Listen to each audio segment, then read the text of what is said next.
paliwanag sa mga ilang bagay dahil sa humaba po yung interpellation noon dahil sa isang napakaliit na issue lang na pinalaki po ng mga pangyayari. Nung panahon na ako po nag-interpellate, nagkaroon po ng misconception about the West Philippine Sea at saka yung ating exclusive economic zone. Kumbaga po sa pagluluto natin, Mr. Chair, ang nangyari po, nagluluto po tayo ng simpleng ulam lang, naging chop suey po.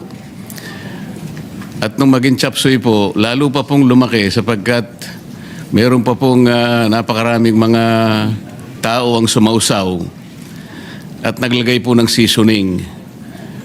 Isa po sa taong sumausaw sa issue, Mr. President, yung dating Justice ng Korte Suprema, si Justice Carpio, at saka yung isang profesor yata ng Universidad ng Pilipinas, nangangalang J. Batong Bakal. Napakasimple po ng gusto ko lamang pong matukoy noon, Mr. President, na dahil nga po sa mga batas na ginawa natin, nung dinidefine natin ang West Philippine Sea, isinama po natin yung Kalayaan Island Group. Sinasabi ko lamang po na kaya tayo nagkaroon ng matinding hindi pagkakaunawaan. Marami po kasing sektor na nagsabi na ba't nyo pa pag-uusapan yung West Philippine Sea? Nanalo na tayo sa arbitral tribunal at na-define na nga ang ating exclusive economic zone. So ang nangyari po, akala nila yung exclusive economic zone, siya na rin yung West Philippine Sea, hindi po. Napakadali pong i-define ang ating exclusive economic zone kung paano nating madidefine din ang ating territorial sea at ang ating contiguous zone, even our continental shelf at ang ating territorial sea, sapagkat magsisimula nga po doon sa archipelagic baselines. Ang nagiging problema po, pinipilit nila na yung West Philippine Sea kagaya na rin ng EEZ. Hindi po. Nung isama po yung Kalayaan Island Group, nakalimutan po nila na yung ibang features na sinasakop po ng ating bansa, halimbawa po yung Pag-asa, yung Parola, yung Kota, yung Lankiam, ito po ay 200 nautical miles away from the baseline, ay from the EEZ. Kaya nasa labas po sila. Alam po nyo, Mr. President, nung nagkaroon po tayo ng hearing sa CA, tinangka ko pong itanong sa ating ilang mga miyembro ng armed forces na nandoon, 35 po sila, Mr. President. Nalungkot po ako nung malaman ko sa sagot nila, hindi pala nila alam na yung ating mga occupied territories sa KIG ay nasa labas po ng ating exclusive economic zone. Ito po yung mga official po ng ating armed forces, Mr. President. Nakalulungkot po sapagkat ano po ang ipagtatanggol nila kung hindi naman po nila alam pala kung nasaan po yung mga isla na ating pong sinasakupan. Napakahalaga po no na Mr. President, bagamat ang usapan doon ay teritoryo, dahil sa definition po ng ating West Philippine Sea, ang importante po doon ay yung karagatang sinasakupan natin. Kung isasama po natin ang West Philippine Sea, Mr. President, ang gusto ng Pilipinas kasi, ituring po yung mga features sa Spratlys na isang grupo lamang ng mga isla. Yung tinatawag po nilang offshore archipelago. Ang sabi po ng arbitral tribunal, Mr. President, hindi po ninyo magagawa yan, sabi niya, sa Pilipinas. Tama na kayo po ay isang archipelagic nation. Ngunit, hindi nyo magagawa yan sapagkat you will not be able to meet the requirements of land and water ratio. Kung di po ako nagkakali, Mr. President, ang ratio po is 1 to about 9.135, something like that. Ibig sabihin po, meron pong standard na pagitan po kasi ng baselines kung saan mo ikakapit yung baseline. Kasi magkakalayo po sila eh. Lalong-lalo na po doon sa mga ibang features, Mr. President, na hindi okupado ng Pilipinas. Ang dami po nun. Ang okupado lamang po ay 4. Napakarami po ng hindi natin occupied. Ngunit, mini-maintain po natin ang ating claim doon. Ano po ang pinaka-imposible doon, Mr. President? Hindi po natin pwede silang isali yung karagatan arising from this maritime features in the Calayan Island Group dahil lalabag po tayo sa dalawang aspeto. Number one, yung UNCLOS po, hindi tayo papayagan. Kasi po, yung Article 7 po ng UNCLOS, Mr. President, ito po yung tinatawag na straight baselines. Mababiolate po yun kapag kinonect po natin yung features outside our EEC ng mga straight lines dahil yung straight baselines po natin magde-depart po sa appreciable part ng ating yung general direction ng ating cost. Yun po yung sinasabi ng Article 7. Dahil po kasi sa layo nila, more than 200 nautical miles from our EEC. Pagkatapos po, yung Article 47, Mr. President, ito po yung archipelagic baselines. Mababiolate po, ito po yung sinasabi nating ratio of water to land.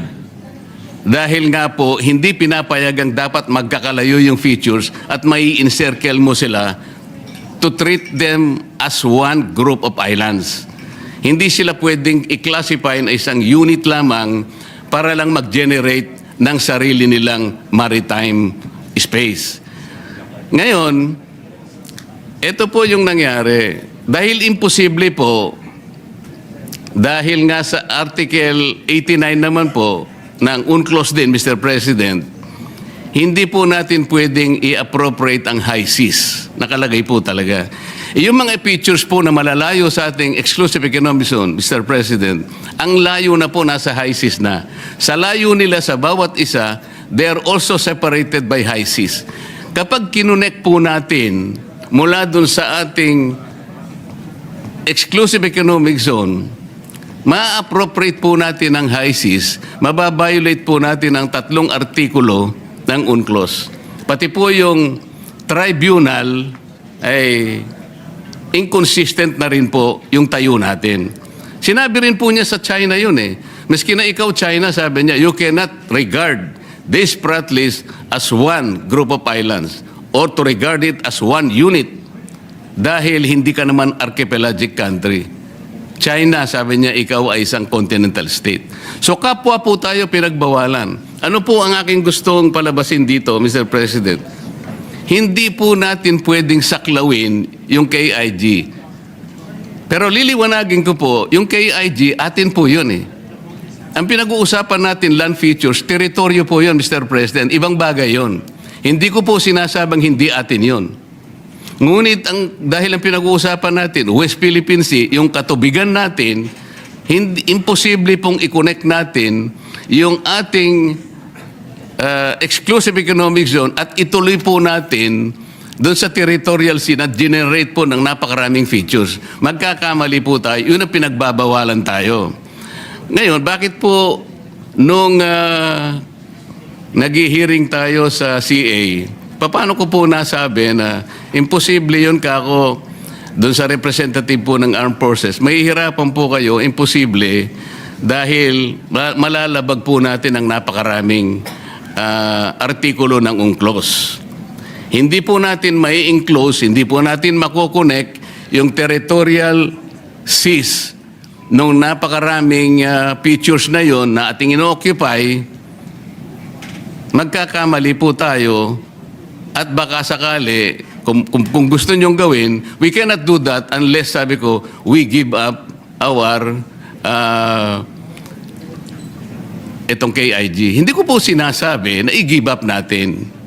I am only trying to reinforce the argument na hindi at imposible nating gawin. Sapagkat atin yung teritoryo, pero sa tubig, hindi po natin pwedeng itagos yung mga baselines dahil magkakasala tayo at lalabag po tayo sa UNCLOS mismo. Ang dami po ngayong mga gumagawa ng kung ano-anong salita. Sumama na nga po yung napakaraming tao na sinasabi ko raw, i-give up natin ang KIG. Mr. President, kahit kailan hindi ko sinabi yun. Teritoryo po yun, land features po yun, hindi sakop po ng arbitral tribunal. Ang sinasakop lang po ng tribunal, yung tubig po. Kaya lang magkaintindihan tayo. Hindi ko sinasabing hindi atin yon. Teritoryo na natin yon dahil occupied na po natin yon. Ngunit ang pinag-uusapan lang po, yung tubig nila, hindi natin pwedeng i-connect doon sa ating exclusive economic zone. Kasalanan po yon, mali po yon. Kaya yung nagsasabi po na, ayun po, dahil ina-advocate ko rin po na i-give up natin. Saan naman po kayo nakakita ng ganun, Mr. President? Ang dami pang AIs ngayon. Nabanggit na rin po kanina. Senador po kami daw. Kami po ay mga traidor. Paano po bang magiging traidor ang isang tao? Nililinaw lang po ang basihan na sinasabi natin kung gusto nating magkaroon ng West Philippine Sea o di makiusap tayo. Siguro pag-usapan natin sa pamamagitan ng United Nations na pwede po ba namin gamitin yung ilang mapa na idodrawing namin at kung inaakala po ninyong mahaba po yung pagitan, nakakita po kami ng maliliit na isla na pwede namin pagpatungan at yung pong land-to-water ratio, maaari po namin magawa ng paraan.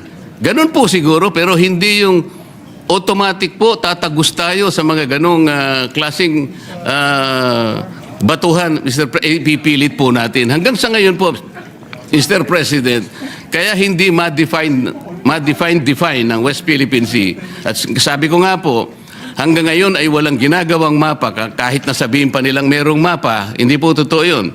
Mr. President, kahit ngayon pwede po ninyong konsultahin yung tinatawag nilang DUALOS, Mr. President. Ito po yung Division for Ocean Affairs and the Law of the Sea na nasa opisina ng United Nations. Wala pong nasasubmit ang NAMRIA. 14 years ago, inorderan na po silang mag-submit. Bakit hindi po sila makapag-submit? Dahil sa hirap nga po nito. Hindi po pwedeng i-connect, Mr. President. Yun lamang po. Kaya, wag po nilang ipipilit na ako po ay traidor o kaya pro-China. Hindi po. Mr. President, naghahanap lang po tayo ng katarungan at katwiran dito. Kailangan maabisuhan po natin ang Coast Guard na kung ano man ang kanilang pinagsasabi rito, nagkakamali po kayo sapagkat wala pa pong West Philippines, wala pa po tayong mapa. Ang West Philippine Sea, nagkakaintindihan po tayo, gusto nating gawin, gusto nating i-drawing, pero pagsikapan po natin kung paano natin talaga i-drawing sa harap ng napakaraming legal impediments na nakaharap sa atin. Yun po yung gusto kong linawin, Mr. President. Ngayon, kaugnay po dun sa pagbobotohan natin ngayon. Kagaya po na sinabi ni Senator Cayetano, Mr. President, talagang ako po nagtataka, ikukondem po natin ang public statements ng China na hindi ko po nakikita alin-alin po yung mga public statements para po tayong napunta sa eleksyon, mag-i-elect po tayo, pero wala pong kandidato, paano po tayong boboto? Yun po yung pinaka-problema natin.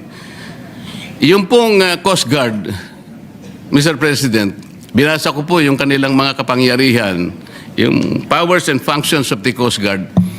Hindi po nagkakamali, nasa 17 functions and powers.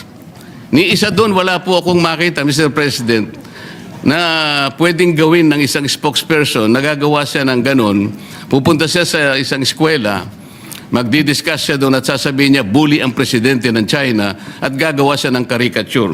Wala po sa functions eh. Paano po ngayon natin bibigyan ng encouragement na pagbobotohan natin, ididepensa po natin yung paraan na ganun. Tayo po ay nagkakaisa na kailangan po natin ilaban ng sa atin. Nasabi na po yan kanina ni Senator Alan.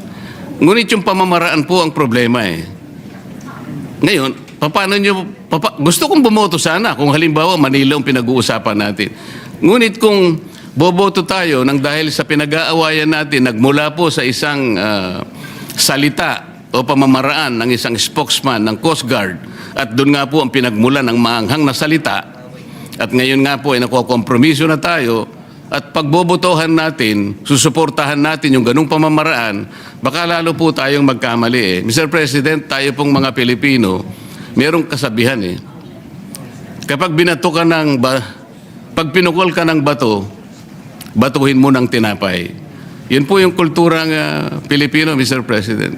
Ngayon po, maski sa Biblia po may sinasabi, kapag yung bulag, ginakay niya ay kapwa bulag, wala po silang kapupuntahan, Mr. President. Naghahanap po tayo rito ng clarity. Ano po nangyari?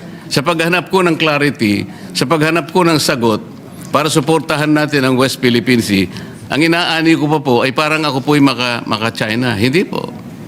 Hindi po. Sana po ipatawag natin ang NAMRIA.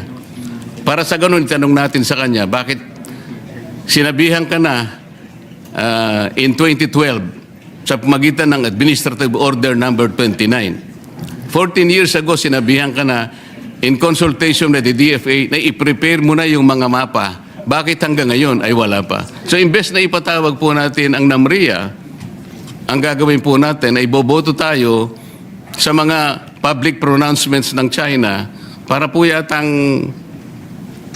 parang parang may problema doon na Mr. President. Imbes na ipatawag natin yung mga taong dapat gumawa ng mapa sapagkat gusto ko rin pong malaman kung paano nila gagawin ang mapa. Sa akin po kasing palagay, imposible silang makagawa ng mapa dahil nga magbabiolate tayo sa napakarami po na artikulo ng UNCLOS at lalabagin po natin yung arbitral award na ating isang pinagbabasihan. So Mr. President,